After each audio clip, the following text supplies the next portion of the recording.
Hello, this is RSCKY, the Android guy.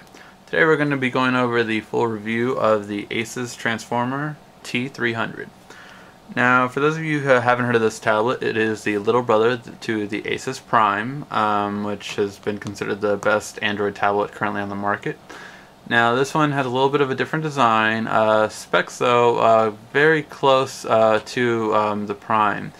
It actually comes in, though, however, at $100 less. $379 for the 16 gig or $399 for a 32 gig. First of all, just note it's not the aluminum in the back, which means it is more of a plastic kind of like,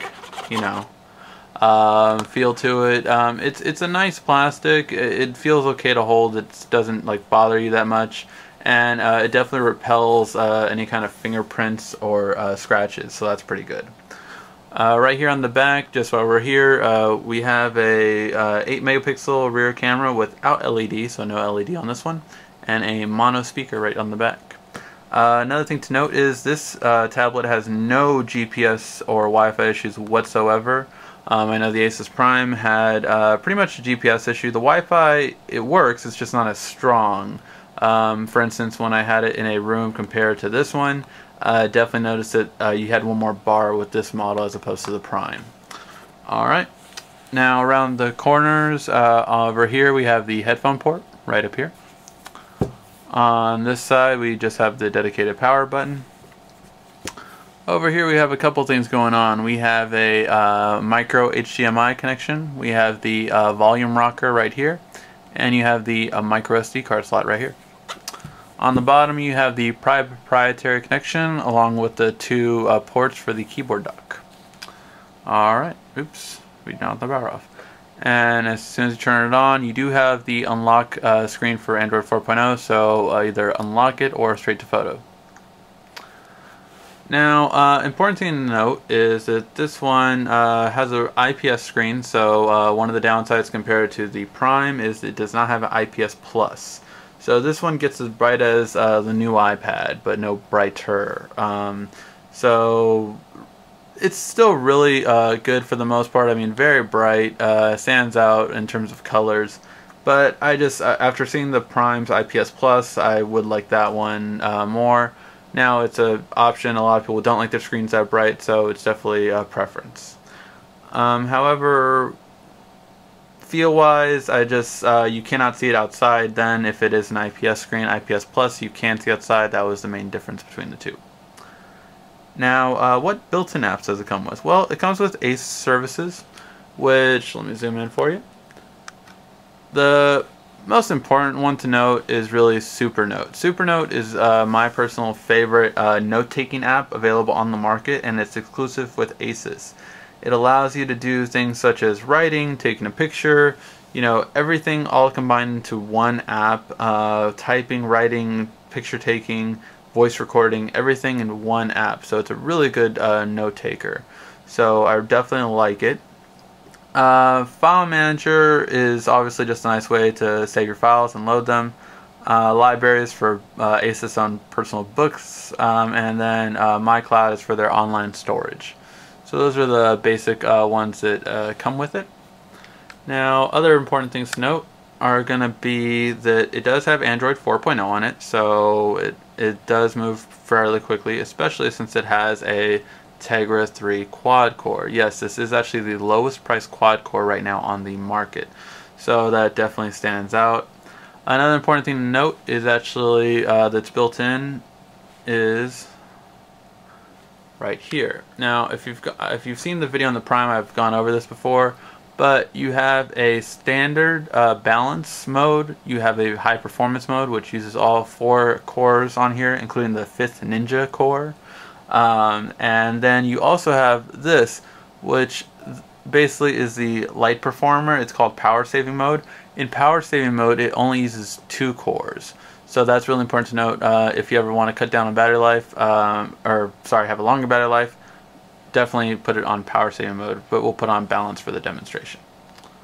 Alright, so that's going to be another thing.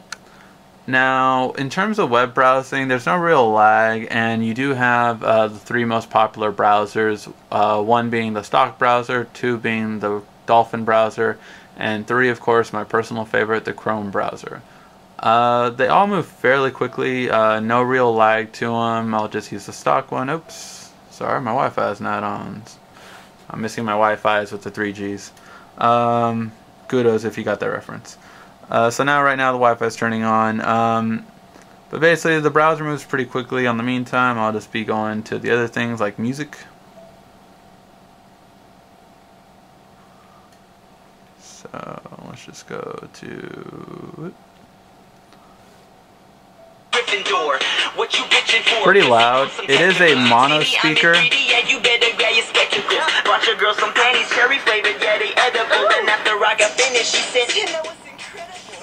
It is a mono speaker, so it's only going to come out from one side, which is the downside.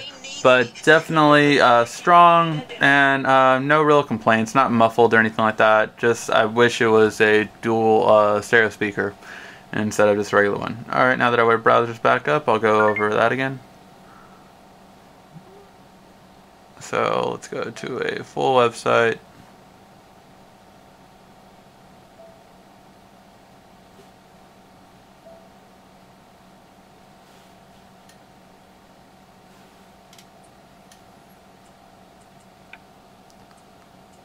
Oh, actually, an important thing to know on the keyboard. This is the Android 4.0 keyboard, whereas this is the Asus keyboard. I can't not stand the Asus keyboard. It's too cramped, too squished in. I mean, I like the numbers row, don't get me wrong, but there's definitely better keyboards out on the market for it. So I would recommend that one. Now, let's give an example of how this website goes. It loads pretty quickly. No real lag with it. Pinch to zoom works fairly well, except for that ending part. It was still loading, but as you can see, I mean, even while it's still loading, I can still move around, and it works fairly well. And very crisp, nothing. The whites are pretty white too. It's not as blue as like some other tablets, so that's pretty nice. In terms of movie quality,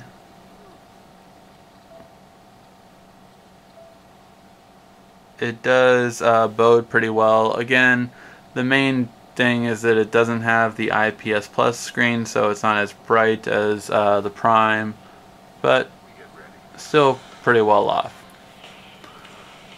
Looks nice, very detailed, and just definitely stands out. It does have a lot of fingerprints. That's one thing I've noticed, that it attracts fingerprints like no other. So that's one thing.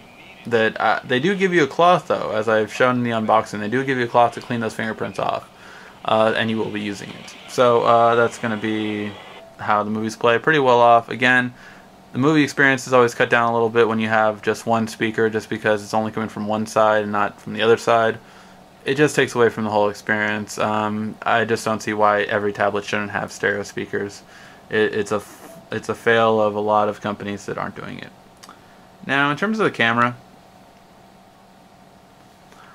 it's pretty decent. It's 8 megapixel. They do look pretty sharp, even on macro kind of shots. Of course, in low light, it won't look anywhere near as well, simply just because it does not have any kind of like LED lighting or any real good backlit key. So it just doesn't have really good kind of effects or filters like that.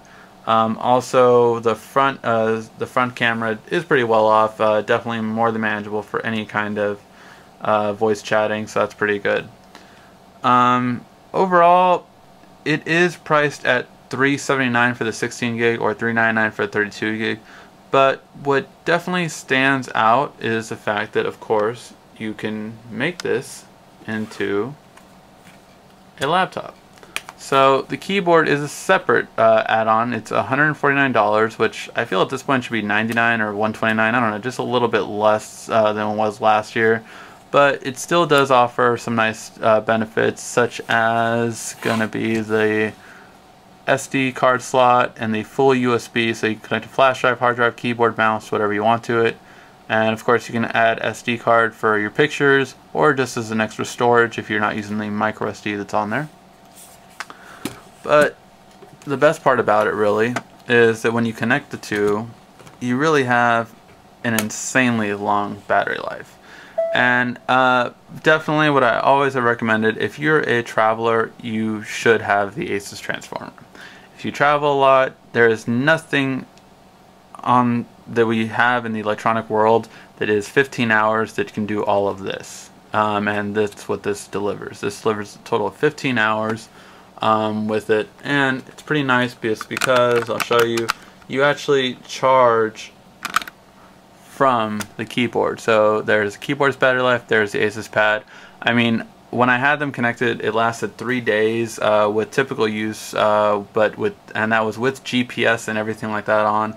So it just really lasted a good solid 2 days, and definitely can go as far as 3 days if you're not using it that much. So if you're traveling and if you want, you know, a full laptop replacement, this definitely bodes well for better than most. And I mean, for the combined price of $400 plus $150, making it a total of $550, for $550, I would say it's actually a lot better than pretty much most laptops around that price point. Now, if you get into the $650 to the $700 price point, you'll have a laptop that does a lot more. But this can definitely be a probably the best laptop replacement, I would say, out on the market right now. So if you're debating between a tablet or a laptop, why not have both? Alright, if you guys have any further questions, feel free to ask. This has been RICKY, the Android Guy.